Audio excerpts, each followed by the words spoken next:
मगध के राजा वीर प्रताप सिंह एक शौर्यशाली और प्रतापी राजा थे।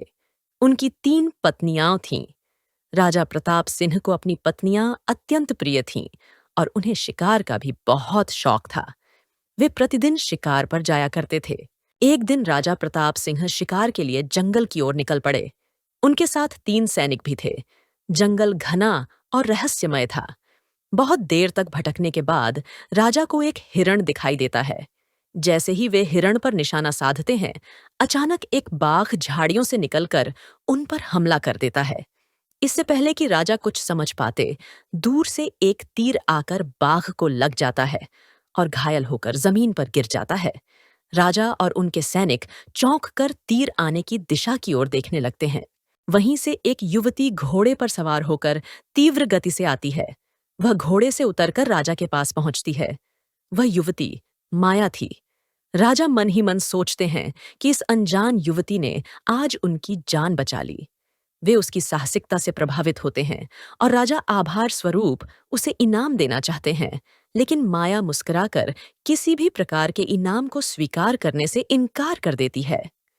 माया इनाम के बदले राजा से 2 वचन मांगती है।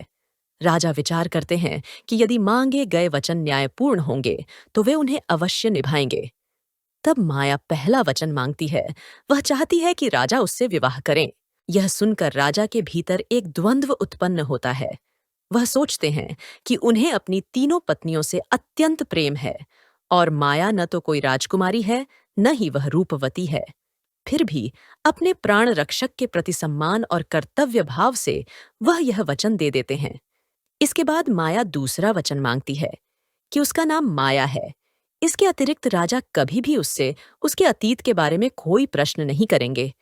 राजा को यह बात थोड़ी विचित्र लगती है, परंतु चूंकि वे माया के विषय में जानने को इच्छुक नहीं थे, इसलिए वे यह वचन भी दे देते हैं।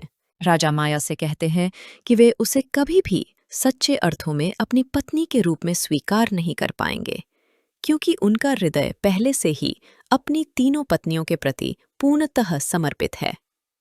माया को इस बात से कोई आपत्ति नहीं होती। जंगल के एक छोटे से मंदिर में दोनों का विवाह संपन्न होता है। इसके पश्चात राजा अपने एक सैनिक को आदेश देते हैं कि वह महल जाकर रानियों को यह समाचार सूचित करे।